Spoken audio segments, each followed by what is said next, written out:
Bună! Sunt Diana de la Ayurveda România și astăzi m-am gândit să fac o paralelă între Ayurveda și noua medicină germană.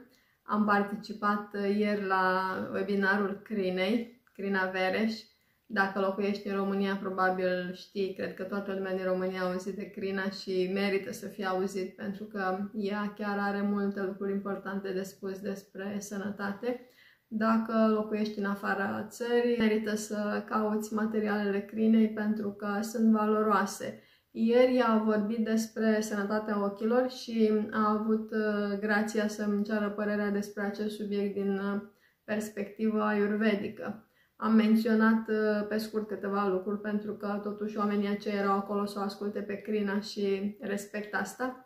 Acum aș vrea să dezvolt și de ce Ayurveda ne merge, pentru că Ayurveda deja cu mii de ani, prin experiență practic, da, și inspirație divină, maestrii Ayurveda au spus că majoritatea problemelor, indiferent că este vorba despre boală sau alt gen de problemă, au ca și cauză primară înțelegerea greșită a realității, da? Sau ignoranța adevărului.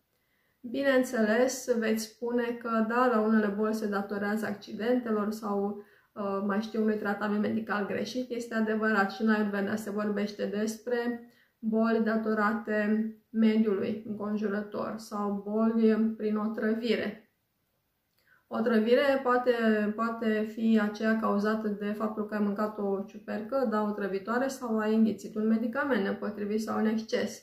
Accidente. Însă toate, până la urmă, se datorează ignorării unor lucruri de bun simț. Spre exemplu, nu te apuca să înghiți ceva despre care nu ești sigur că îți face bine.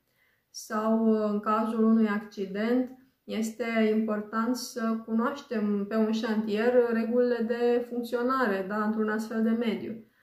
La fel, este important să-ți cunoști tipologia minte-corp și să te adaptezi la mediul în care trăiești dacă nu-l poți schimba. Poate nu îți ia la îndemână să te muți în altă țară, însă te poți îmbrăca mai bine, spre exemplu. Sau bea un ceai cald de câteva ori pe zi, dacă suferi de frig și uscăciune, da? Deci atunci când ești conștient, informat, atent la nevoile tale, la cine ești și ce te servește, este mult mai ușor să ai grijă de tine în comparație cu cineva ignorant. Da? Deci ignoranță sau interpretarea greșită a adevărurilor universale. Asta este, din perspectivă Ayurveda, cauza principală a diverselor probleme.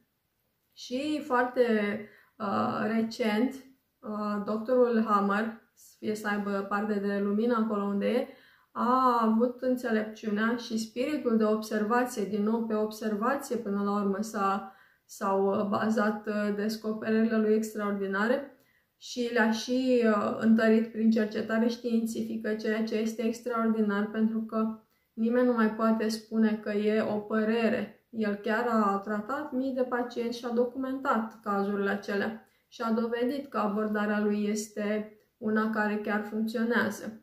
Iar ceea ce a observat el este că aproape întotdeauna oamenii se îmbolnăvesc din cauza unor factori, cel declanșator fiind un șoc emoțional. Da? Se întâmplă ceva și omul interpretează lucrul ăla într-un anumit fel.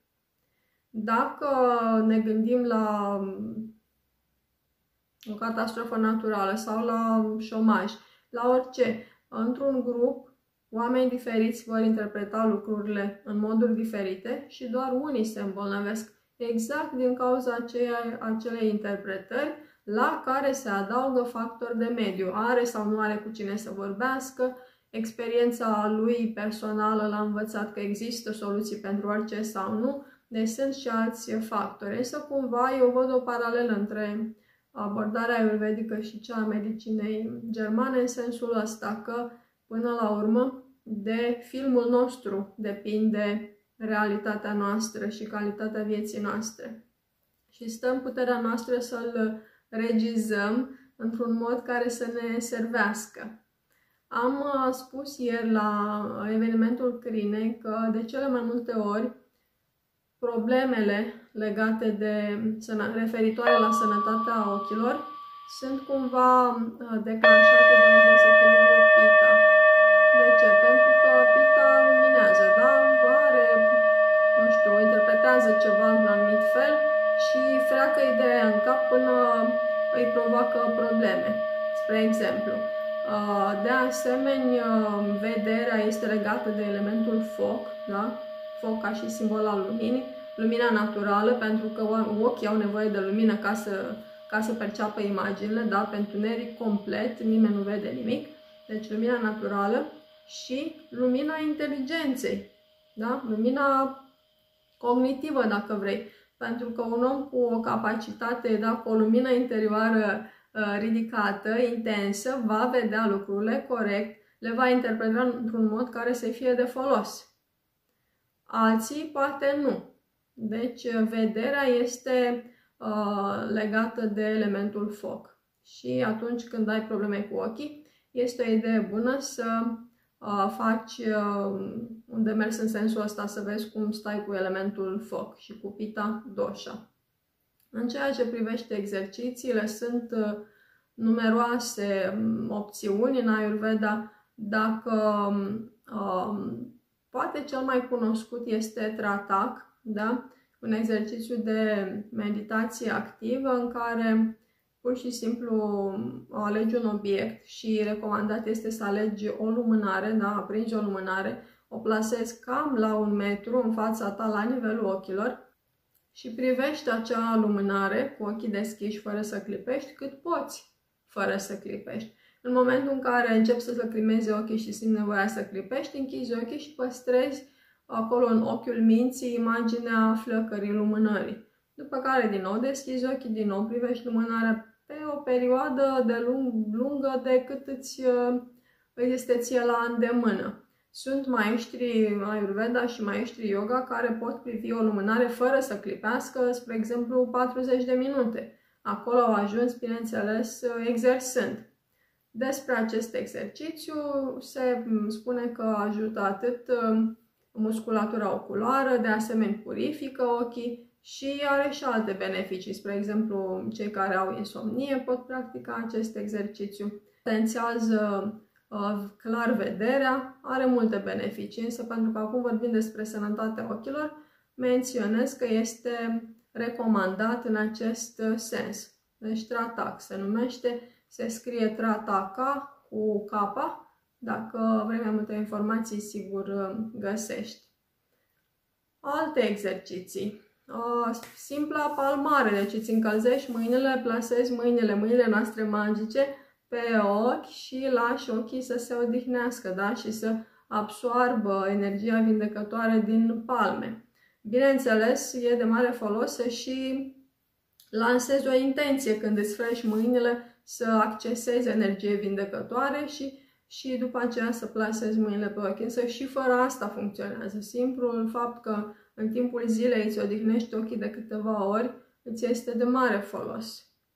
De asemenea, exerciții simple, precum privit de aproape și la distanță. Dacă ești în fața ferestrei, poți privi un punct foarte apropiat de tine și apoi pe fereastră la depărtare. Sau îți folosești degetul, privești degetul mare, da, unghia, spre exemplu, și flexezi mâna, da, extensie, flexia mâinii și privirea urmărește tot timpul degetul mare. Doar degetul se mișcă, capul nu, corpul nu și doar degetul și, bineînțeles, mâna mișcă degetul și privirea urmărește degetul sau un creion, spre exemplu. Sau îți imaginezi pe perete numărul 8 desenat foarte mare, în ce culoare îți place ție și cu privirea urmărești acel 8 în ambele sensuri.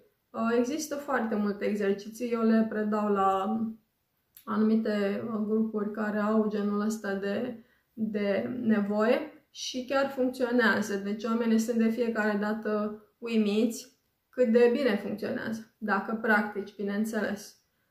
Dacă nu ești genul de persoană care să aibă perseverență, Poți folosi alimente care calmează pita. Spre exemplu, apa de cocos.